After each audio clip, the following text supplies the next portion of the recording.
ఈ ఏడాది జనవరి 24వ తారీఖున చేసిన పందెంకోళ్లు 1 సర్వేలో సత్తెనపల్లి నియోజకవర్గంలో సర్వే అంచనాలు ఎలా వచ్చాయో ఓసారి రివైండ్ చేసుకుందాం.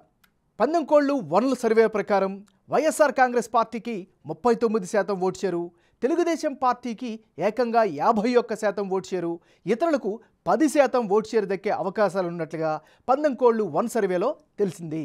ఇప్పుడు అభ్యర్థుల ఖరారు తర్వాత కీలకమైన సత్తెనపల్లి సెగ్మెంట్లో పందెంకోళ్లు 2 సర్వేలో భాగంగా వెల్లడైనటువంటి అంచనాలను ఇప్పుడు చూద్దాం. 11/4/2024 ప్రకారం వైఎస్ఆర్ కాంగ్రెస్ పార్టీకి 42% ఓటు షేరు, తెలుగుదేశం పార్టీ అభ్యర్థికి అనుకూలంగా 54% ఓటు షేరు, ఇతరులకు 4% ఓటు షేరు వచ్చే అవకాశం ఉన్నట్లుగా పందెంకోళ్లు 2 సర్వేలో జనం యొక్క అభిప్రాయంగా వెల్లడైంది.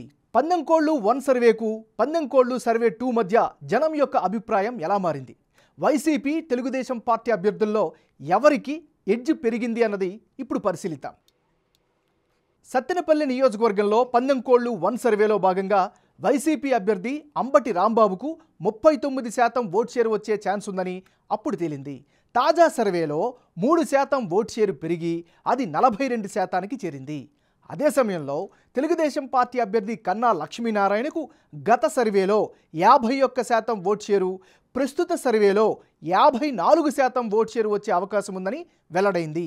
ఇక ఇతరులకు గతంలో చెప్పినటువంటి సర్వేలో 10% ఓట్లు వచ్చే ఛాన్స్ ఉంటే తాజా సర్వేలో అది 4%కి పడిపోయింది. అంటే ఓవరాల్గా సత్తెనపల్లి నియోజకవర్గంలో తెలుగుదేశం పార్టీకి గెలుపు అవకాశాలు ఎక్కువగా ఉన్నట్లు బిగ్ టీవీ సర్వేలో వెల్లడైంది.